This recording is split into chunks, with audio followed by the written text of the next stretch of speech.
All right, good afternoon. Welcome to our virtual seminar this Friday afternoon as the weather starts to change here. We're going to be speaking about risk communications, challenges, and opportunities today. And with us is Fran Marshall. Fran is currently the state toxicologist with the Department of Health and Environmental Control. She has a BS in biology from Winthrop University in Rock Hill, South Carolina, a Master's of Science in Public Health from the University of Alabama at Birmingham, and a Juris Doctorate from the University of South Carolina School of Law. Fran worked in the petrochemical industry for 13 years as an industrial hygienist in facilities around the world. During these years, she was trained and served as a hazardous materials specialist, an interior structural firefighter, and a medical responder. She then went to law school and practiced as a trial attorney for 2 years before becoming the state toxicologist with South Carolina's Department of Health and Environmental Control. She grew up in South Carolina, and after moving and traveling around the globe, has come home to Columbia, where she lives with her dog, Blue. So for those of you that know my story, you know that Fran and I obviously followed the same career path, except for she became a toxicologist. So without further ado, Fran, it's all yours. Thank you very much. Thank you. I really appreciate this opportunity to be with you all this afternoon. Risk communication is a very broad topic, and it's not possible to cover all of it, certainly, in a short seminar without remaining somewhat broad-based. So my plan is to touch briefly on a little bit of theory, but my focus will be on some lessons learned from some real-world experience. There are countless publications on various aspects of risk communication, public participation, and other related topics, and I've provided citations for the ones I referenced on the last slide of my presentation. Next slide. Risk in general, just a few comments there. For some, risk indicates danger. For others, reward. Within the context of public health, risk is usually defined as a potential to harm health or the environment. And it's important, I think, for us to remember that science is used to estimate the likelihood of risk. Policy helps to define what level of risk is acceptable. And hopefully science feeds policy, although we all know of examples where that doesn't quite happen.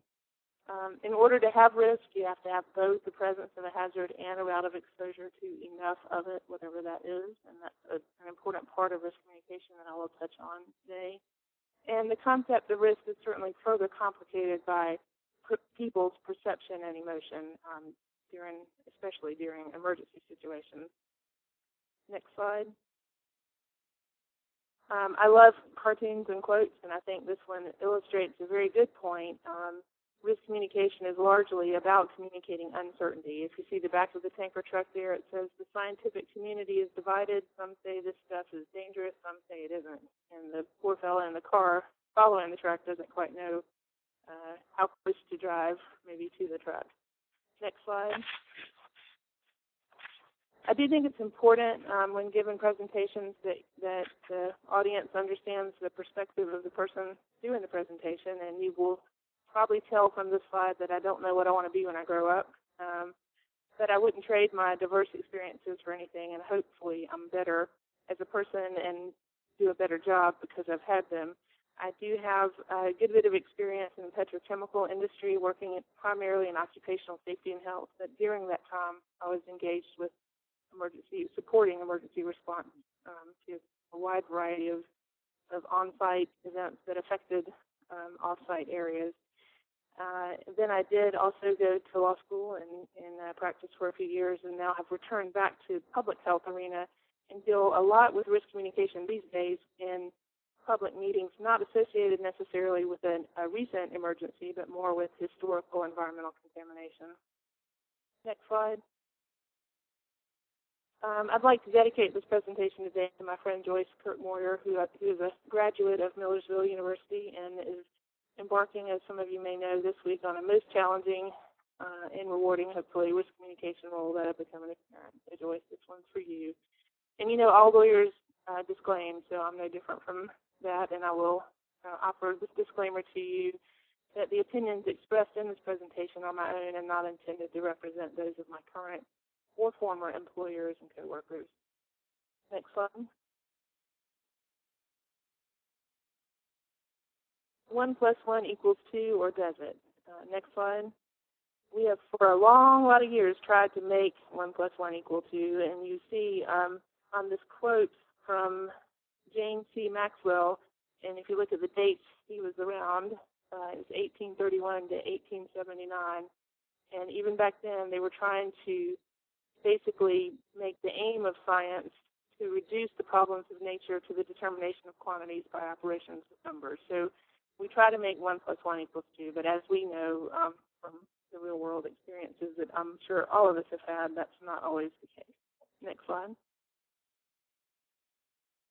I think one real important aspect of emergency response, and certainly in risk communications involved with it, is to be aware that as humans, it's human nature that we all want things to be black and white. We don't want 18 shades of gray that are usually the reality. I don't know if you remember if any of you, when you were younger, passed a note or received a note from someone in class that says, "Do you like me? Please check yes or no." But it's really part of the human condition to want things to be categorized as right or wrong, yes or no. Is it a problem? Is it not a problem? Does something cause an adverse health effect or does it not? And unfortunately, often there's really no clear answer to these questions. And that really is, I think, the crux of risk communication, is that there's uncertainty. Next slide. Risk communication is a form of communication in general. Certainly many of the qualities of good communication apply to it. Good eye contact, the ability to listen without getting defensive. You do need information to convey, a sender of the information and a willing receiver of that information. And I love this editorial cartoon from the Atlanta Journal-Constitution about a crash test dummy not being very receptive to the idea of getting in a Toyota. This was back a few years ago when they were having some issues. Next slide. Again, the first part of this, I just want to talk a little bit about the history of risk communication, and then we'll get into some of the more real-world experiences. Next slide. As is the case with many disciplines, risk communication is part science and part art. I think we all need to remember sometimes the art part. We get really good at the science part, and we forget the part that we have to be able to understand where people are when we're talking to them. You know, are they in a situation where they can hear what we're saying, or is the situation such that we really just need to be listening to their concerns? The evolution of risk communication as a discipline really comes, I think, and this is my opinion, primarily from the rise of the use of risk assessment and regulatory processes. Certainly CERCLA and Superfund, community involvement is the process of engaging, as they say on the EPA website, is the process of engaging in dialogue and collaboration with community members. The goal of Superfund community involvement is to advocate and strengthen early and meaningful community participation during Superfund cleanup.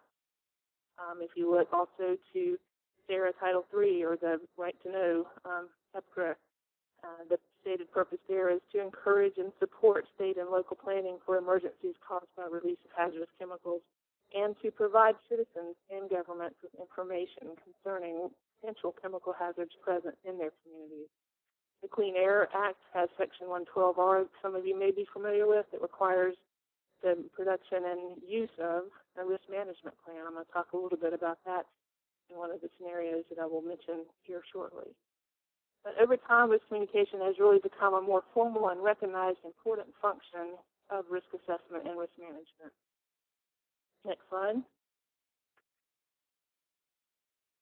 The definition has kind of changed over time. I'm going to ask a hypothetical question. How many of you watch reruns of the old TV show Emergency and critique their response? And then I said, me neither. But sometimes it is fun to look back. Seriously, though, the way we respond, the equipment we use, the knowledge we have has changed and improved over time.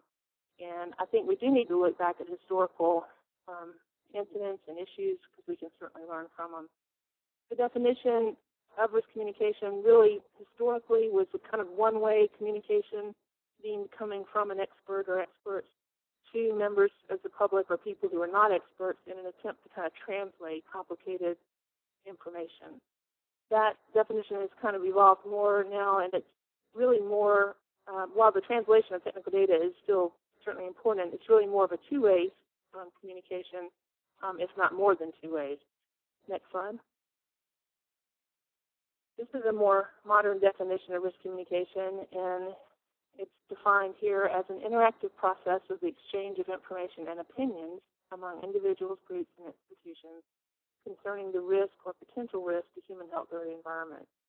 And I think this expanded definition, really talking about more of a psychosocial component of risk communication, is certainly very important for us to recognize today.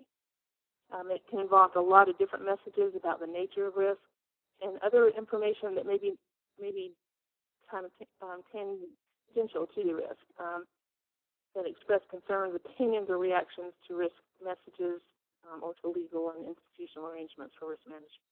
Next slide. Sometimes what something is more easily defined as what it is not. And I've got one more definition here from the World Health Organization for you of risk communication, and it's defined here as an interactive process, again, interactive being the key, of exchange of information and opinion on risk among risk assessors, risk management, or managers, and other interested parties. The CDC, Agency for Toxic Substances and Disease Registry, has this statement on one of their websites that I cite here, and it says, merely disseminating information without regard for communicating the complexities and uncertainties of risk does not necessarily ensure effective risk communication. Next slide. These are two very old publications that you can still learn a good bit from reading. If you're interested in history, you can pick these up on the internet for a couple of dollars a piece. The one on the left is called The Red Book, was published in 1983. The one on the right in 1994. The National Research Council published these books. And in the introduction to the one on the right, it says the Clean Air Amendments of 1990 directed Congress to work with the EPA to engage the National Academy of Sciences in review of the methods that EPA was using to estimate toxicological risk. One key finding of this effort is that, or was at the time, when EPA reports estimates of risk to decision makers and the public, it should present not only point estimates of risk, but also the sources and magnitudes of uncertainty associated with these estimates. And that word uncertainty there is certainly the source and the impetus for an awful lot of risk communication. Next slide. It's important for us to know that the purpose of risk communication changes along with the situation, certainly. As I mentioned earlier, it's a very broad topic. But in some situations, we're using risk communication to encourage an action, say an evacuation before a storm. In others, we're using it to educate, inform, and build consensus. It's important to know situationally also, are you dealing with a small community or a community around a larger metropolitan area? Because there are differences, and I think it's important to acknowledge some of the differences to get to effective risk communication. Next slide. There's an awful lot of risk communication theory available to us in the literature, and I encourage those of you who are interested in the topic to read some of it, because you will find, I think, that there's some really good theories out there, and you may well form your own after you read a lot of the ones that are out there. I like this one. They call it the 3-challenge approach. It talks about the challenges we have related to knowledge, process, and communication skills. And I think this kind of captures the effort. The knowledge challenge, the audience must be able to understand the technical information, so that goes back to the translational component. The process challenge, the audience needs to feel involved in the process, and that's more the iterative psychosocial element that we mentioned before. And then communication skills. Certainly the audience and those who are communicating the risk need to be able to have good, solid communication and be able to convey and to receive information effectively. Next slide. This slide kind of summarizes a publication. It comes from a publication that the CDC has put out on crisis communication, and it's a really good book. It's a red book. There's the URL for the book is at the bottom of the slide. If you're not familiar with this, I encourage you to take a look at it. It's available online, or I think still in print. But it talks about a crisis communication life cycle. The arrow on the left is the planning phase, and I think it's really important that we remember to engage people during the planning phase when we're talking about disasters. And foster alliances is one of the key things that occurs there. If you can build a relationship with alliances, say if you're working in a small chemical company and you can work to create a partnership with some of the environmental groups in the area, so that if or when something happens, you have a source of information that's kind of on the same page with you that maybe has a different agenda. That's very beneficial, certainly during and after an emergency or a spill or release. It's important during the planning stage to test risk communication. Make it a part of tabletop drills. Make it a part of more full-blown drills, especially when you have more than one agency responding to an incident. That can never be practiced enough, and you can learn so much from it. Then moving on over, we'll go to the middle era maintenance. This is really intended to help in that phase. You're helping the public more accurately understand the risks that are there. And I've mentioned previously, one of the things I deal with a lot in the risk communication on cleanup sites is helping people understand the difference between the presence of a hazard and the route of exposure to the hazard. For example, if you have a chemical in groundwater and the drinking water in the area comes from a city source that's 10 miles away, there's not a route of exposure to drinking that water or ingestion of that chemical if there's something in the groundwater. And then moving on over to the end, after the resolution of an event or crisis, whether it's a disaster in the form of a storm or man-made, basically the evaluation, after-action report, looking at what did you learn from the process. And it's, again, important. We can easily focus those efforts and exercises on the actual what could we do to prevent an event from occurring instead of what can we do to improve our risk communication before, during, and after the next one. Next slide. These 7 cardinal rules of risk communication come from the CDC's Agency for Toxic Substances and Disease Registry, and I just want to highlight a couple of them. One, accept and involve the public as a partner, and again, the earlier and more often you do that beforehand during the planning stages, the more successful communication, risk communication will be during and afterwards. And the working with credible sources I mentioned earlier. If you can build and establish relationships with entities that maybe have a contrary agenda to yours, but you can kind of agree on messaging and agree on appropriate response and communication things for in the event of an emergency or disaster, that is very helpful in the end. Meeting the needs of the media. I'm not really going to talk too much about that today, except to say that about 20 years ago, I attended a training class. I was working in the oil refinery setting on the Gulf Coast, and we had this media training where they got people to role play and play the audience of an area after a release had gone off-site. And one guy stood up, he had on coveralls, and he stood up and he said, "You killed my cows." And 20 years later, I still remember that, because when it happened at the time, I was like, wow, I never, they didn't teach me that in school. How do you answer that question? So it is important to be able to have some training opportunities in front of cameras and to really get people to help anticipate all the different things that can come up. Next slide. Probably most of you have heard of Peter Sandman. He's certainly very highly regarded in the field of risk communication or communication in general. And his hazard plus outrage kind of theory is one that I think is very viable. I've certainly seen it in my experience, where basically you have to consider, again, where people are psychologically. Are they in a place where they can hear what you're saying during or after a release or spill or emergency? And it's really taken into account how they are feeling at the time of the communication.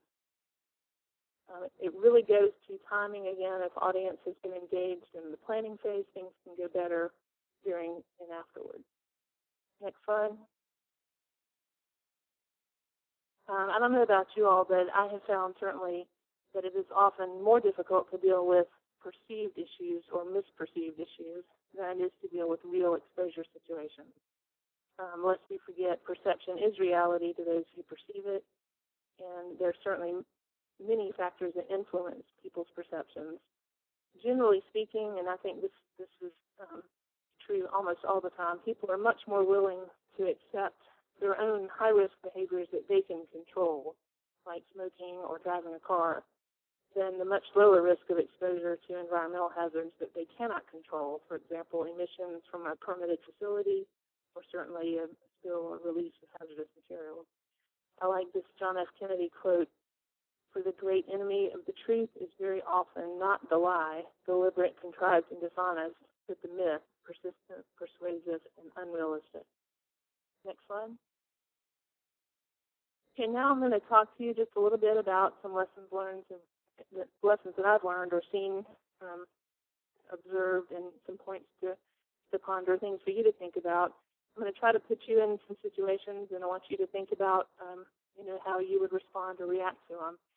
And again, it's important to understand and for us to try to have an understanding of the situations that people may find themselves in when we're going to go out and try to explain the uncertainty in a situation.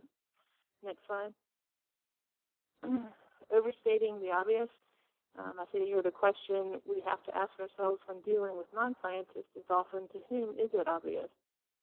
Practice risk communication on some of your non-scientist friends and see how that goes, because you can learn a lot from how you think people will understand what you're saying, and they may not. I'll talk a little bit more about that here in a minute. Next slide. The simple things matter. If you're engaged in written risk communication, grammar and punctuation can make a big difference. Even emphasis when you're speaking with someone can make a big difference. Maintaining a calm demeanor is very helpful and sometimes hard to do when you're in the midst of a storm. Next slide. Communicate early, often, and not in acronyms. I'm sure most of you have gone through some of the FEMA training, and they talk about the common language and common terms and not speaking in acronyms. But this is really something that we sometimes take for granted, that everybody knows, the acronyms that we know. Sometimes the same acronym can mean, or the same term even, can have more than one meaning, and we just need to be aware of that. Next slide. Relative quantity. The issue here, a lot of times people, again, aren't familiar with the terms that we use to talk about the quantity or how much of a hazard is present. And often in the general public, any amount of something hazardous is perceived as unacceptable.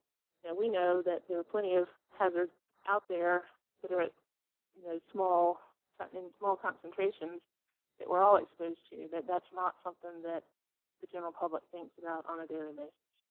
Next slide. Timing is everything.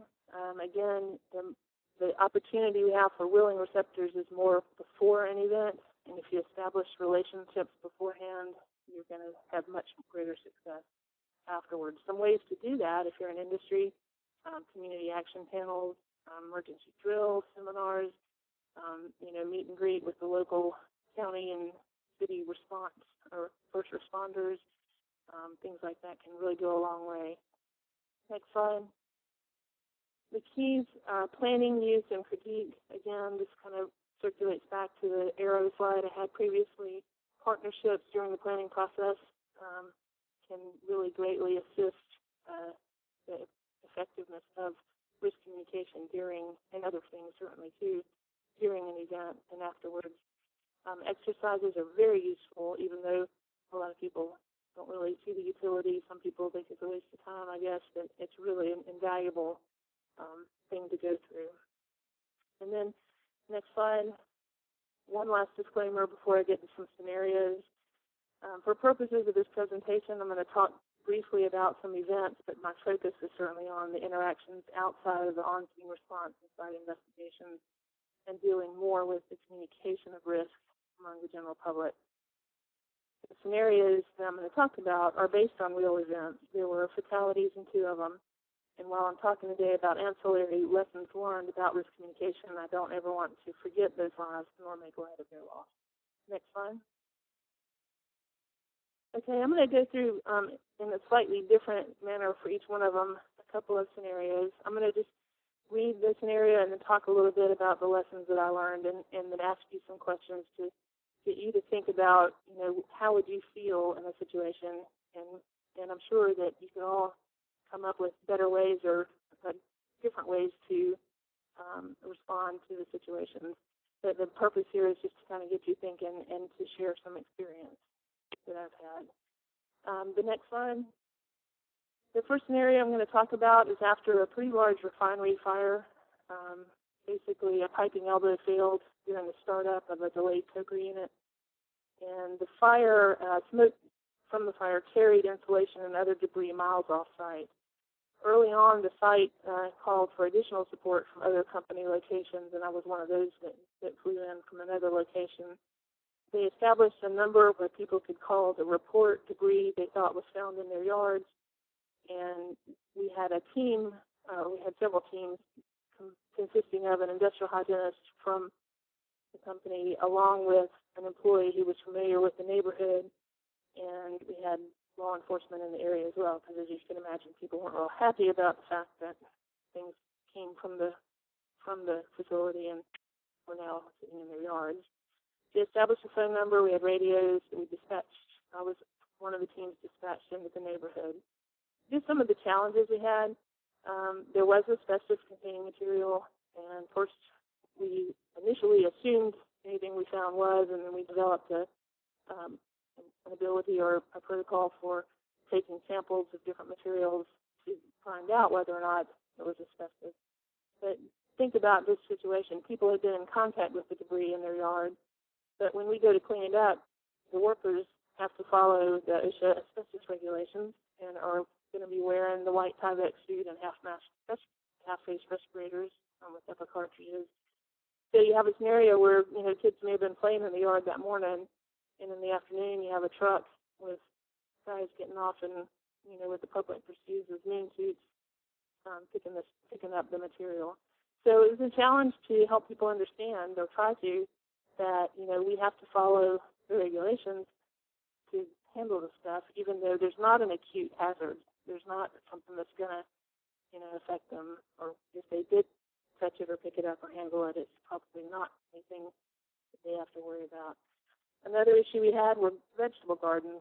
People had planted gardens, and if you're familiar with tomato plants at all, this is one I remember.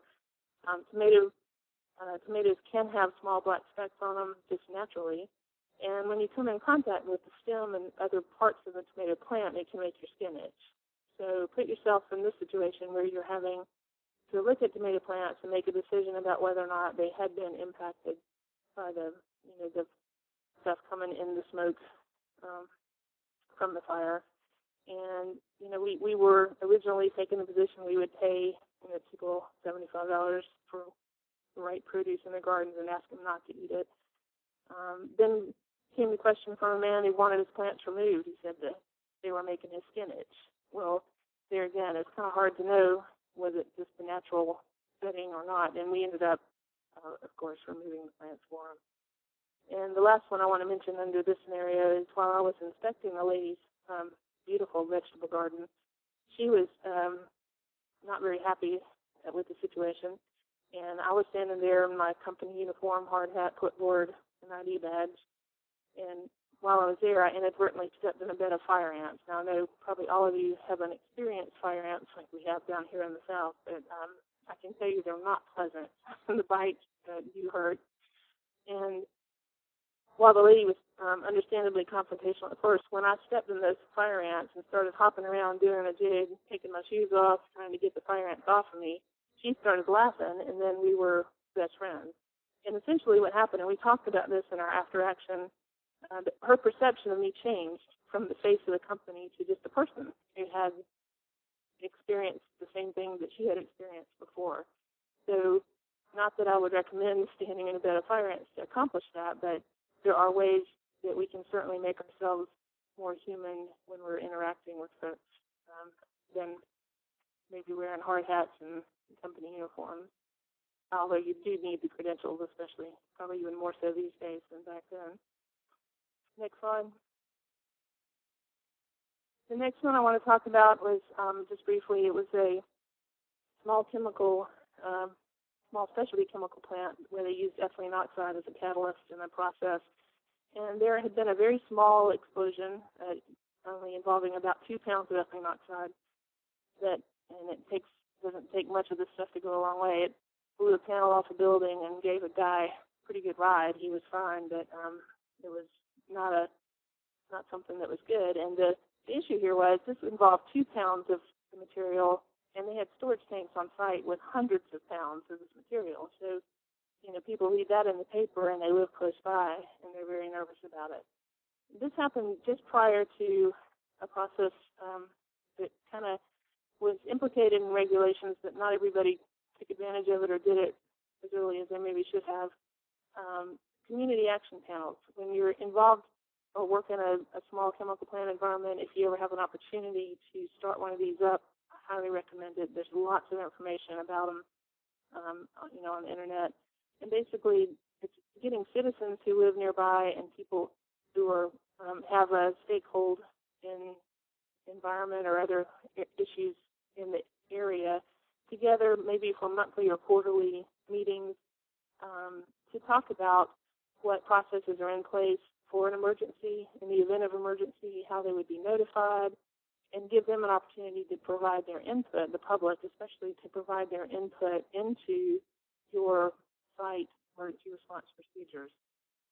Success of these is linked very much to the level of management support, including attendance. It's really helpful if your plant manager or upper management will attend these meetings. You always need, anytime you have a group together, you need clearly stated objectives and providing refreshments. I'm only halfway kidding there. If you provide a meal, people will come. And then good communication and the results. If they feel like they are making a difference, then that matters, certainly to the folks. Next slide.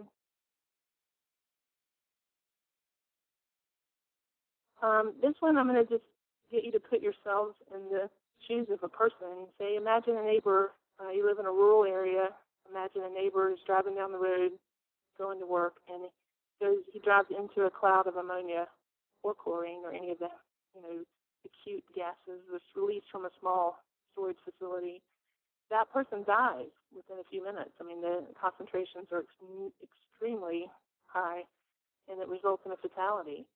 Well, by the time it gets on the news, the gas cloud is essentially gone. The source was stopped, and it doesn't stick around. But certainly the perception and fear remain. So news outlets are telling you and your neighbors to shelter in place, and that's a term I do want to talk about in the planning phase. It's important for people to know what shelter in place is before they're asked to do it. That seems obvious, but I've seen it happen on a number of occasions where people are told to do that, and they don't really understand what it means to turn off, to go inside and turn off the air conditioning. And two, in some structures, sheltering in place, if they're gaping holes in the structure, really isn't going to accomplish a whole lot. So it's important to have those dialogues ahead of time. But, what's going through your mind? You're at work at your desk. Maybe you have a spouse at home. Maybe you have animals at home in the area, and you're really afraid. In this situation, the fear, again, lingers long past the presence of the hazard. After this event happened, this facility did organize a community action panel. They installed neighborhood alarms. They put warning lights on the road. They listened to the feedback of the neighbors, and they took some action, and it really helped. And again, rural areas require a little different level of attention sometimes than more industrial areas or large urban areas. And it's important from a risk communication standpoint to understand that there's certainly a difference there. Next slide. This one I called it What is Left Behind. And this is going to deal more with after an incident command structure is decommissioned and there's not any on-scene response anymore, but there may be lingering contamination. Or it may be a situation like we have so many of where prior to environmental regulations there was improper, what we would deem now as improper disposal of materials, and we're still dealing with those in our environment. We may never fully understand low-dose chronic exposure and disease outcomes. I don't think we will, because we don't live in a bubble. Rachel Carson said in the very beginning of her book, that we're all exposed to chemicals from the day we're conceived until the day we die. And that's true, and it makes it very difficult to discern a cause and effect relationship between exposure and disease. Cancers, as you know, are very common. According to the American Cancer Society, 1 in 2 men, 1 in 3 women in the United States will have cancer diagnosis in their lifetime. So what I find in my current position is neighborhoods where there are perceived elevated cancer numbers, although statistically they're not, and people want answers, and they want to know, did their cancer come about because of something in the environment, something that was in, the air years ago. I get asked all kind of crazy questions to which no one can answer. What was in the creek that made it white that I swam in 1955? And I could speculate, but I can't go back in time. But those are the types of risk communication situations that some of you, when you're working, if you're working for an environmental regulatory agency, will find yourself dealing with. How clean is clean? That's something you need to set the stage for early on. People's idea of clean means zero. And, if you take a bottle of baby powder and dump it in a sandbox and then you're asked to remove all the baby powder, it's probably not going to be zero. And that's what you're dealing with here in a lot of these situations. And again, people are willing to accept greater levels of risk if they have control over them versus a lesser level of risk for which they don't have control over. That really, I've been talking to people sitting there chain smoking that are concerned about part per trillion level of a chlorinated hydrocarbon in their well that supplies drinking water to their house. And it's just amazing. You can't really communicate with them about the ones that they have control over, going back to the outrage part and the emotional aspect. We've had a couple of short-term removal actions that have been a part of. One real interesting one in the last year came from a fertilizer plant that operated from 1900 to 1933, and we just in 2012 discovered significant levels of lead and arsenic in the soil around this facility. And so that was a very interesting one. A lot of these things, again, happened long before there were environmental regulations. But people want an explanation for illnesses. People oftentimes, and this sometimes they'll come out and just tell you they want to know who they can sue, how they can get some benefit from the contamination. And other times they just really want it gone, and you have to work through all those different scenarios. Next slide. In closing, I know those are your favorite words on a Friday afternoon sometimes, but I have a picture here of persistence. Now that we've exhausted all possibilities, let's get started. With risk communication, it really does take persistence. It takes engaging, sometimes in conversations with people or entities that you wouldn't normally think you would be engaged in conversation with. Sometimes they go well, sometimes they don't go so well, and I'll talk a little bit about that in just a minute. Next slide. Some of the most important lessons that I've learned personally over in my dealings with different types of risk communication. The first and most important one, I think, is to listen. Sometimes listening without trying to formulate what you will say when a person stops talking is the best and most powerful tool that you have as a risk communicator. The second one is show empathy if it is genuine. People can see through it if it's not. I've seen this happen before. If somebody's, trying to play the empathy card but can't really relate to the situation, that can not be so beneficial. And it's okay to answer a question with, I don't know, let me get back to you. I think the most dangerous people in any profession are those that feel like they should know it all, and so they do. And I'm sure you've all seen this happen in different scenarios, but it's really okay to say, I don't know, let me find out, and come back and get you an answer. And sometimes you do have to agree to disagree. There are going to be people, whether it's risk communication or just general communication, there are times when we all fail at our attempts to communicate. And we need to understand that that's going to happen and not be too discouraged by it. Try to learn from it and move on. And finally, don't forget risk communication in the planning phase of disaster preparedness, of emergency response. Make sure you remember this important part of the overall picture. Next slide. Some ways you can observe and participate in risk communication are to look for public meetings in your area. Maybe there's a national priorities list cleanup site or some other short-term cleanup site. Their EPA requires public meetings for some of those, and you can get a up close and in-person taste of what the challenges are, as well as see how people are doing it. Look for opportunities to attend local citizen action panel meetings in industries, or if you work for industry, start one up, because they are really very powerful tools. And don't forget the meal. Look for opportunities to attend local city, county, homeowners association meetings involving discussions of emergency planning, response, and environmental contamination or risk. Next slide. There are many other topics that I didn't touch on in this presentation, and I just put some of them here on the slide for your consideration for future topics.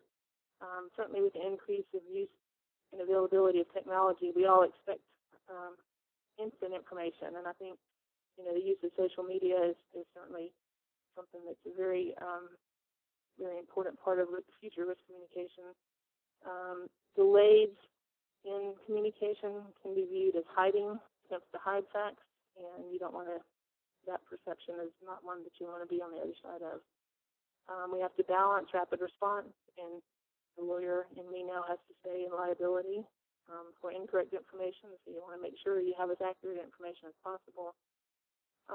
Lastly, I just want to say there are a lot of international regulatory risk communication resources. The Canadian Center for Occupational Health and Safety has some good ones, European Union, Australia, a lot of different ones. And I encourage you to look internationally.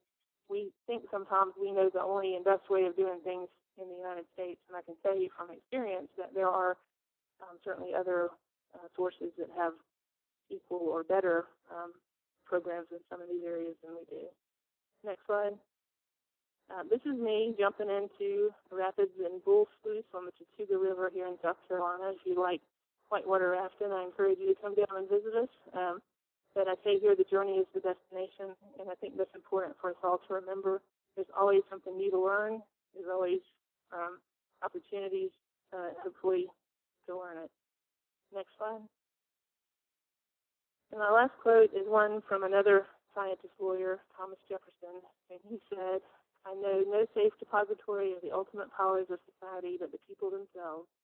If we think them not enlightened enough to exercise their control with a wholesome discretion, the remedy is not to take it away from them, but to inform their discretion."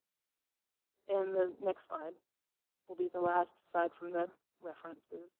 And you gotta love Benny Hill. Just because nobody complains doesn't mean all parachutes are perfect. At this time, I'd love to entertain any questions or discussion.